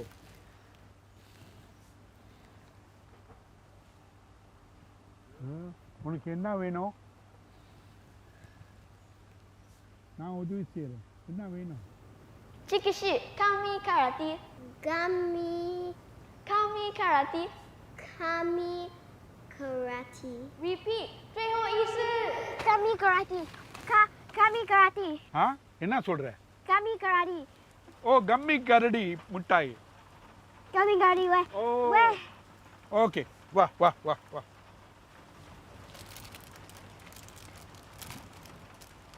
கம்மி கரடி முட்டாய்.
Nenek.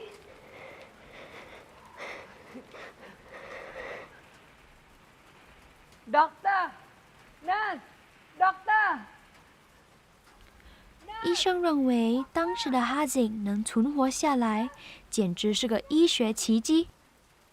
对奶奶而言，是她祷告的力量唤醒了她的孙子。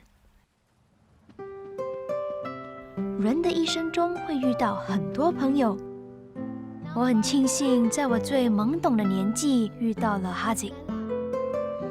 记得一开始我瞧不起他，甚至还欺负他。直到后来慢慢相处后，我才发现他那与众非凡的一面。虽然哈景最终还是离开了这个世界，但我们俩共享的时光已深深烙印在我逝去的童年中。他让我领悟到了许多课堂上所学不到的人生技能，他也教会了我，在梦想的道路上，哪怕铺满荆棘，也要不懈奋斗，直到尽头。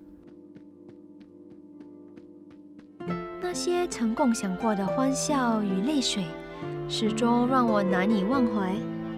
而在我那逝去的童年里，过去美好的时光也在无形之中织就为色彩斑斓的回忆。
This film follows through an unexpected friendship between two main characters, a Chinese girl and a Malay boy. For the Chinese girl, Emily, she is a very book smart person, but then she gives up very easily, outside of the classroom. Then as for the Malay boy, he doesn't really do well in a classroom setting, he doesn't do well in his studies, but then he's a very street smart person. Then through this story, we get to see how each of them overcome their own challenges. This story is actually inspired by my childhood incident when Emily and Sarah they sneak into the classroom to put the egg into Hajik's bag. I actually did that when I was in primary school to one of my classmates. He always gets 0 for his spelling test, and our teacher actually made funny remarks hey, you're not a chicken, so why do you keep laying eggs? When I was brainstorming for the story, I thought it would be very interesting if I can put this very innocent childhood prank into the story. For Xingnan Primary School, right? So basically what happened is that I sent out a whole lot of emails, and then 3 primary schools came back to me. It was Canberra Primary School, Jurong West Primary School and Xingnan Primary School. And so we went to scout all these locations, and I found that Xingnan Primary School was the better location to choose because of what they're allowing us to do to their classrooms. We got this location for Xingnan Primary School, and they were more than willing to let their students try out for some parts and also be in the film. So most of our extras are actually students from Xingnan itself. So getting the extras at first was kind of challenging because we had, I think, a week or 2 weeks left before Gina sent us the list regarding the 19 extras, and we had, I think, around 14 left. So we needed to get 5 more. So we called our cousins, our friends, our relatives to see if they can help us. But eventually, in the end, we managed to get all our extras, all 19 of them, and we also didn't have to. We also had 19 on the 12th, and we had the same 19 on the 13th, so we didn't have to worry about the continuity of the shots in terms of changing extras. Clara had this emotional thing where she asked Joshua, our production designer, to give these little nice goodie bags to them, and when they bid farewell, it was kind of emotional. Yes. Bye. Yeah, go back. Oh my god, you guys are so overly attached. The toughest period for me, or one of the toughest period, was during pre-production, when initially our shoot we planned was to shoot to start in the end of December, or at least in the mid of December. But then somehow we had a lot of difficulty in choosing our main subcast. So while we were deciding back and forth between two of our choice, right, their schedule was very disorganized in a way.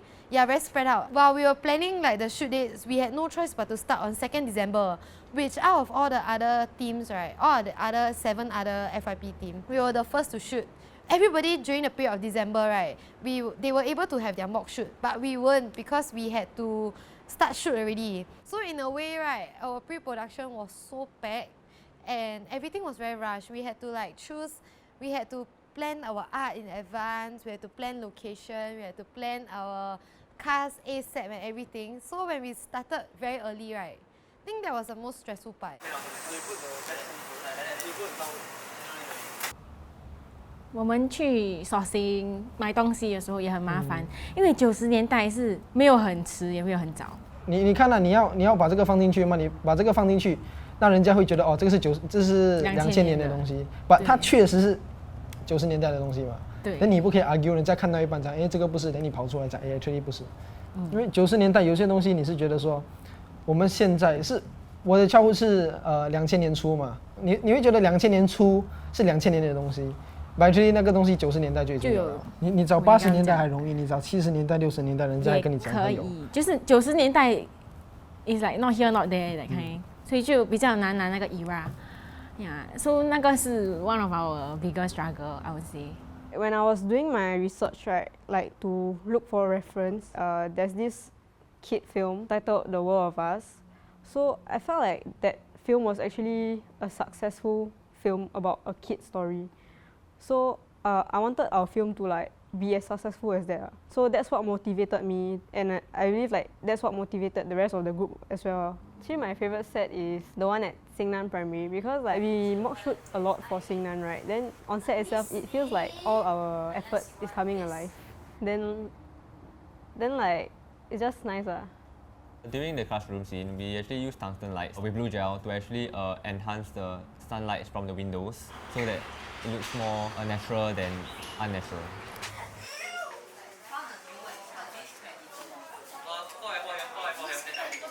There's some points when we were shooting, it would actually rain because at the December period, it was the monsoon season and it rained a lot.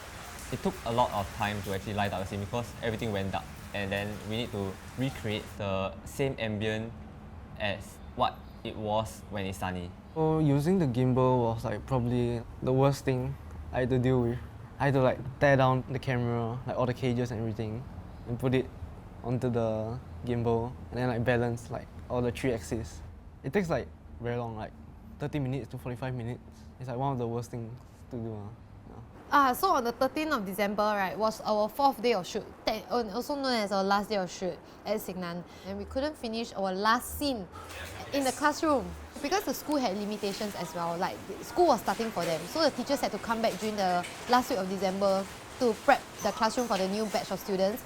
I remember like after shoot and then I was crying but begging Mr. Lim, which I'm very thankful. Insert picture here, please. Like, I was very thankful for him because like he knew that we couldn't finish our shoot. We couldn't finish our shoot. And he went to help us to beg the teachers as well, to let them have the classroom again for one last day. So, I mean, without him, I don't think we'll be able to get the classroom as well. 我印象最深刻的是那个 market scene 啊。我也是，只是没有讲而已。因为就是 market scene 是在今年2020年1月1号，然后就是我们当前一天跨年的时候，我们就 count down， 然后3、2、1，耶 ，Happy New Year， 新年快乐，然后睡都没有睡哦，没有睡，回家换衣服，我跟 Joshua 就 meet，半夜就 meet 在 Jurong Fishery Port， 对，去买鱼。新年嘛，新年很多人在巴沙。There were like so many people.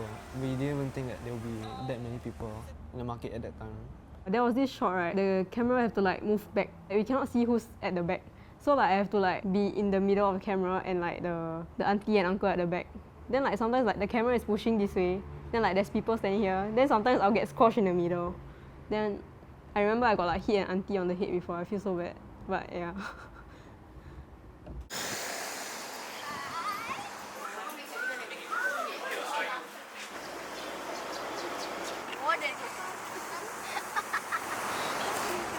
How is it like directing the cast? I was actually very stressed when I found out that I have to direct kids because I wrote the kids story. Because they are all very young and they don't really have a lot of life experiences compared to all of us. And there are a lot of things 他们不知道怎么去感受啊，怎么去表达这些情感。所以 for me as a director, right, I have to think out of the box to think of like how to communicate with them better. For East, he's playing a role of Haziq, who is able to speak a lot of languages. But then for himself, he can only speak Malay and English. He can't even speak Chinese and even Hokkien all. But then in our script, I actually wrote that he's a multilingual person. So he has to memorize every single line that's not English and that's not Malay. Sure? Sure. Okay. 我数。For Jodie, it was quite hard as she's a very playful character. So I remember the first time when we couldn't make her cry. So our lecturer was there. I don't know, I think he put her into a very psycho mode or something like that. And then he made her cry.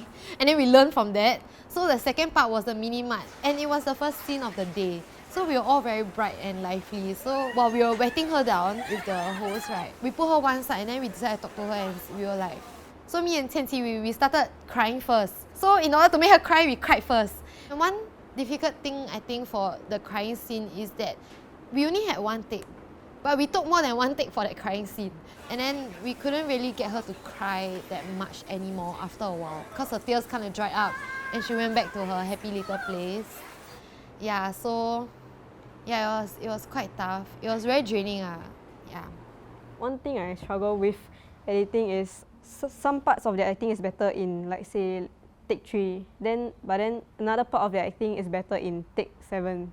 So like I have to like look through every take. Then I have to like pick out like from different takes and then make sure like it actually like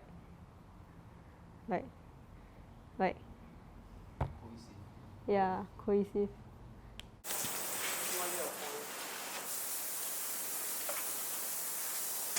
My favorite shot was at Juchet. It's the shot where Emily is running in the rain because that was something new that we never do before. Yeah, and it took a lot of tries, that's why it's also our favorite because it's the hardest to do. So for the rain scene, we had Aaron sitting on an apple box, being strapped down to the trolley. And then additionally, we had Wei Jian in front of Aaron. So I had to be in a very squeezed, confined location just to show the really expensive C300. And it was really fun actually. Then like our cameraman, right, you think all the rain scene, very easy, right? Just push a trolley. No, you know the camera is very heavy. So our cameraman actually pushed through and carry the camera under the rain. Yeah, we had like more than 10 mock shoot for the whole rain scenes. 你说这个 host 其实是很传奇的一个故事。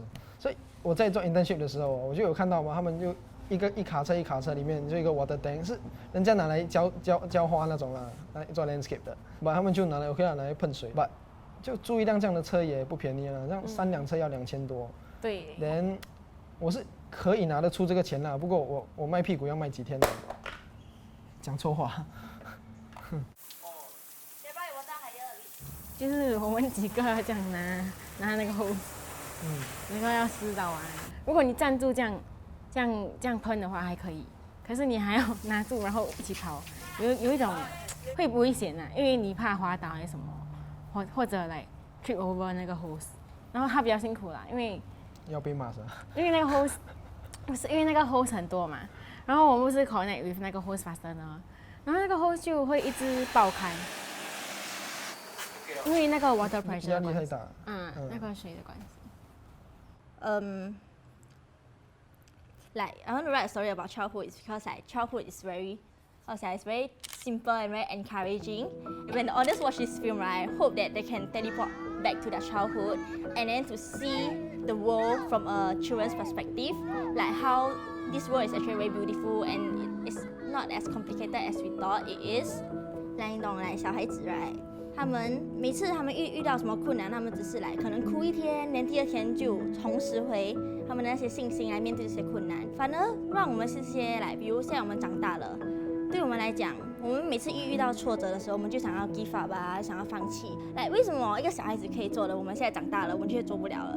不是应该我们长大之后，我们更有能力可以来面对这些困难吗？可是为什么现在反而是相反的？ For me, when I watch back the film, right, I feel that I kind of resonate back to my childhood, and that like, let's just say during this whole film, this whole period, right, I realized that the story, the innocence of kids, right, will always stay with us.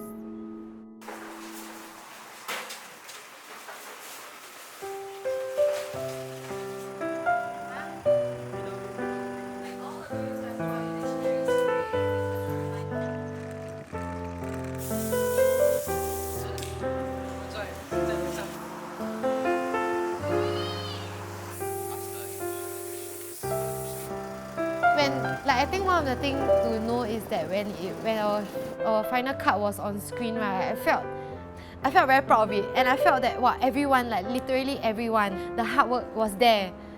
我知道不是很多人可以讲他们很 proud of their film, but I think I'm very proud of our film. Through this whole production of this film, The Times You Shared, I learned that being a production crew is not as easy as I thought.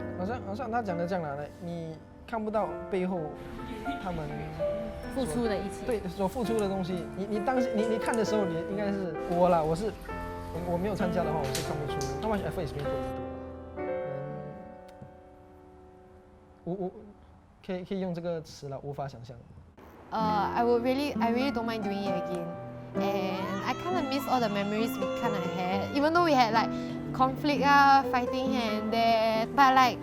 We still, in a way, like created a bond that was never expected. All in all, I'm very thankful for everyone, and I love my crew members. Kim Morgan. 1, 2, 3, cut. Oh, you're so awkward. Remember to watch. Bye bye.